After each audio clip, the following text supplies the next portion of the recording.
Hi, Max Brantley with the Arkansas Times. On Thursday, November the 3rd, let's begin with the presidential race. It's getting nerve-wracking. Nate Silver, the respected political analyst of polls, does monumental analysis of all the polls that are being taken, says that Donald Trump now has a 1 in 3 chance of being elected president. Hillary has a 2 in 3 chance. The odds are still closer than any of us would like. The last-minute drive against Hillary Clinton clearly is going to rise from a rogue element of the FBI, which is busily leaking information that it's doing a criminal investigation of the Clinton Foundation. There's no evidence that there is a serious criminal investigation underway. In fact, this is all based on some hearsay and innuendo in a right-winger's book that came from the same network that has provided Donald Trump as campaign manager. Fox News is busily advancing this. Trump's advertising coordinates and says somebody who's under investigation isn't fit to be president. Hard to say where this will lead, but at least we're down to the final days, and that's good. The Arkansas Supreme Court said today without comment that it would not rehear its decision to throw Issue 7, the Medical Marijuana Initiated Act, off the ballot. The vote was 5-2. 2 justices would have had a rehearing. That means now for sure, once and for all, the only medical marijuana amendment on the ballot that will be counted is Issue 6. So if you believe in medical marijuana, even if you had reservations about 6, you should vote for 6 if you want to see some availability in Arkansas. The 6 backers have put $500,000 into the campaign for the TV ads they're running. They're not revealing the sources of most of that money, which I think is a mark against them. They ought to be open about it. Clearly, it's people that are hoping to make money off selling marijuana in the future. There's nothing wrong with making a profit on it. They ought to be more open about it. Last night, the UCA Board of Trustees held a meeting and picked Houston Davis of Kennesaw, Georgia State University as the next president of UCA. He'll start work February the 1st, make $340,000 a year, and unlike the current president, Tom Courtway, he's agreed to live in the president's house on campus. In fact, it's a condition of his contract.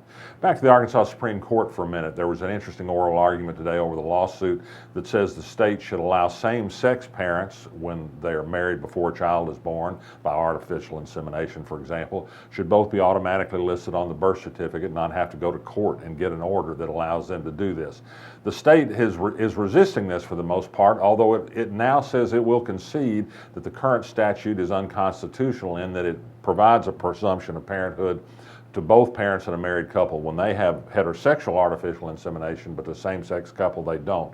This is an immensely complicated issue. The court seems to want the legislature to fix the law. Cheryl Maples, the attorney who's brought this suit, has some skepticism, and I think she's right, that this legislature will ever pass a law that helps same-sex couples gain equal rights. There are dozens of laws that this could apply to. The state's leading lawyer, Lee Rodofsky, the Solicitor General, says he's not ready to interpret the U.S. Supreme Court's Obergefell ruling as sweeping as some people are about what other rights should be granted same-sex marriage besides marriage.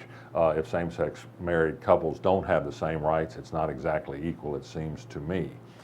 Elsewhere today, Courtney Cochran, a Spanish teacher in Van Buren, was named the Arkansas Teacher of the Year, has a great resume. Take a look at our blog for more about her.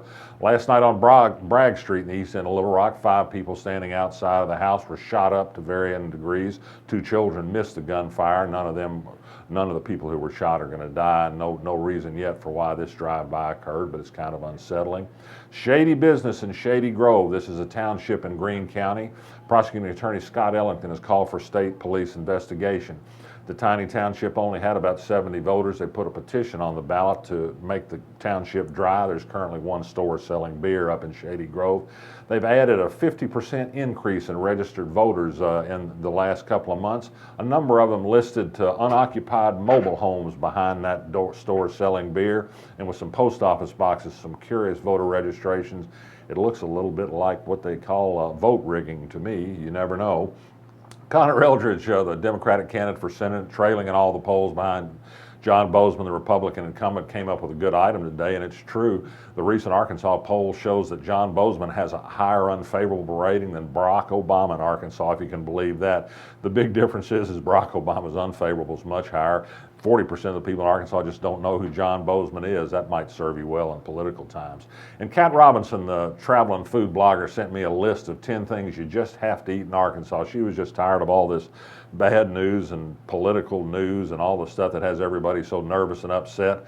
And so she put a list of 10 things you just have to try together. I'll go with her on cheese dip, Frankie's eggplant casserole, the Peck special salad, and Burge's smoked turkey salad.